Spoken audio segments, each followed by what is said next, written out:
Brooklyn has transformed dramatically over the last 2 decades, and understanding that evolution became the foundation for a career in real estate.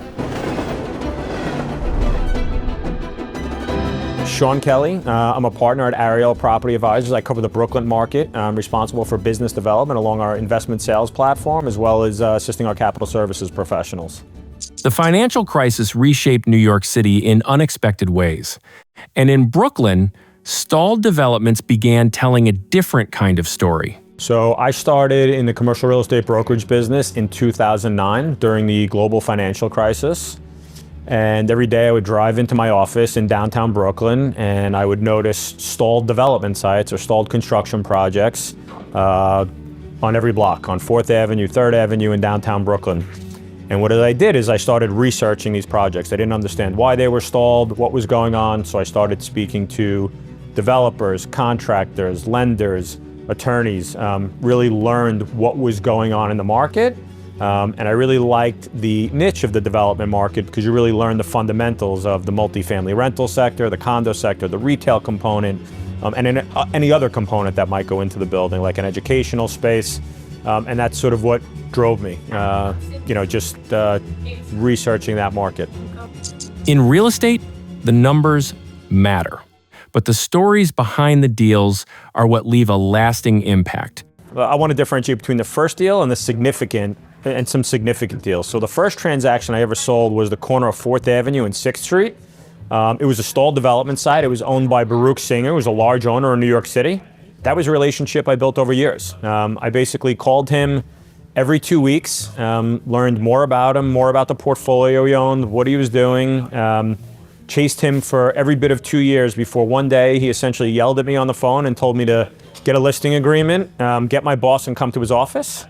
He hired us. It was a very, very challenging time in the market in 2011, not a lot of capital. The first offer we received was $3 million, which was $50 a buildable foot.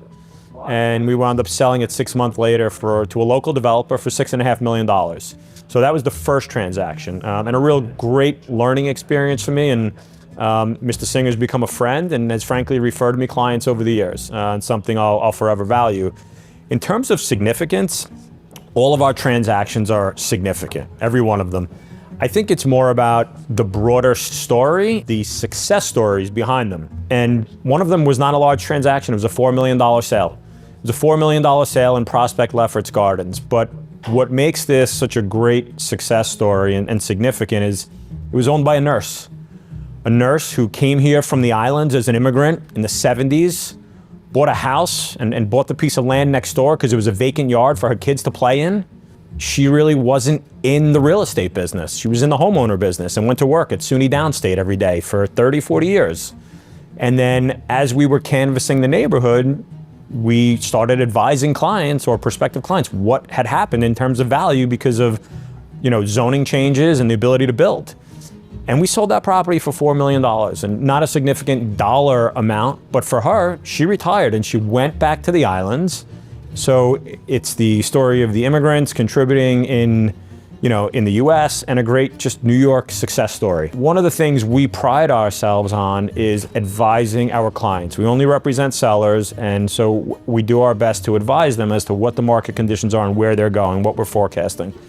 So this gentleman owned this property. He was being solicited constantly by brokers, developers, trying to buy it pre-rezoning. And I kept speaking to him and, engaged in a dialogue and just said, why are you going to sell this before it gets rezoned?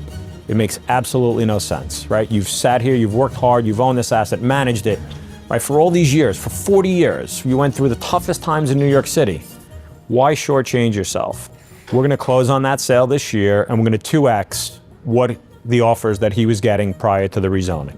So a great success story, another immigrant that migrated here, who invested in the city. These are lottery tickets for clients of ours, and we treat them like winning lottery tickets and to secure that they get the best outcome possible. Success in brokerage goes beyond closing deals. It comes from understanding the market, building relationships, and staying committed to the business.